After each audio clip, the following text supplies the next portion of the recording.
let's move down this timeline to the penis at age 50. And, you know, I just turned 50. And I want to speak for all the 50-year-old men out there, and for the women who love us, let me speak about this issue. You know, the first time it doesn't all work perfectly, you're positive that you're in peri-ED or you just have an erectile dysfunction. You're already there in your mind. So it brings fear upon you. Performance anxiety, all those things start to hang up on us. Impotence, remember, is not having a problem once. It's having a problem at least 3/4 of the time. That's how we define impotence officially. This is the age when men start to have a lot of problems in the bedroom. And the erectile dysfunction we're talking about paralyzes us. So, Harry, why 50? Why does it all sort of come up to my age and your age? What's the big deal here? Well, you know, if you didn't take care of yourself before, this is when the arteries really get into some problems. This is when the testosterone level declines with that big belly, right? You break down that testosterone, and this is when you see ED. As a matter of fact, this is the age that men come to see me for erection drugs, erection-enhancing drugs, such as Viagra, Cialis, Levitra. And that already means you've bypassed it. You forgot about this. You forgot to take care of yourself up to this point. That means for the guys out there, that oil change needs to be done, the tune-up, everything. That's why it's so important to maintain it up to age 50. So let me show you an animation that I think will explain what Dr. Fisher's talking about. So this is that rich plexus of blood vessels that goes down to the penis.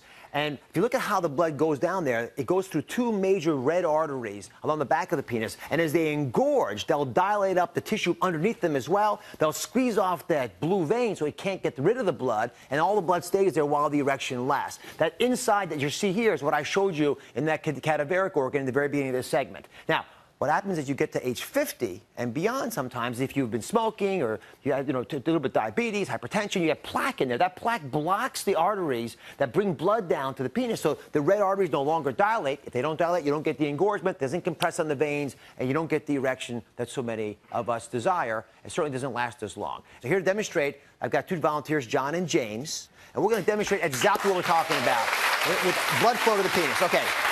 You're going to go through a normal-sized artery going to the penis at age 50. Go ahead. Okay. Head on through there. Okay? Now, this, unfortunately, is a clogged artery, and so you can't even get out. All right? You're stuck there. Now, James, please climb through your artery. Notice James, his artery has been temporarily dilated with a Viagra-like substance. He's got no problems at all. Come on out. Thanks, John.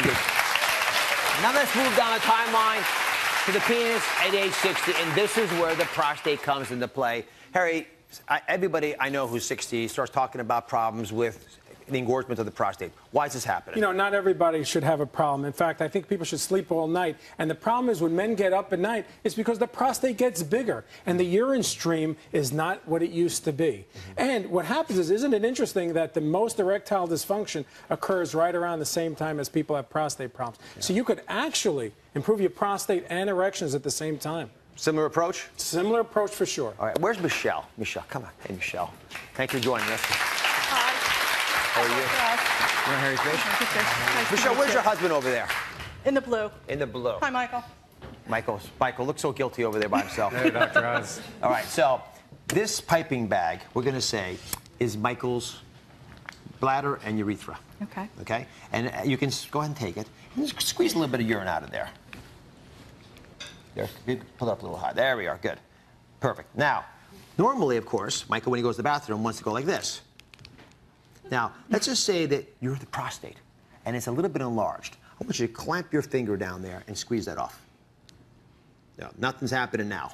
No matter how hard I squeeze, nothing comes out. And that's what happens when you have prostatic hypertrophy. You're squeezing off below where the bladder is, so the urine can't get initiated, can't come out through the end, so you've got to get up all night long because this urine's not coming out the way it's supposed to. Some argue that there are many solutions for a healthy prostate, but it's too little, too late once you have the problem. I actually think it makes a ton of sense. And these, this balancing act, these are a great example of what I would do if you had prostatic hypertrophy. For one, saw palmetto, I think works great. Harry, in your practice? Does. Sure, we give it out all the time. Yeah, it's, it's easy to take, 160 milligrams twice a day. You ought to make it part of your regimen if you're having problems with that. But also, you can take some foods that we think are beneficial for the prostate. They shrink the prostate. For some of the reasons Dr. Fish mentioned, they reduce the inflammation. They're rich in lycopene, like tomato juice. Daily watermelon actually also has lycopene in it. Gives you some fluid, washes out the system, but you also get the benefits of, of the richness that's in there as well. Okay, Does that make sense? Yes. All right. When we come back, I'm going to help him help you. The libido boosters he needs to get your sex life back on track.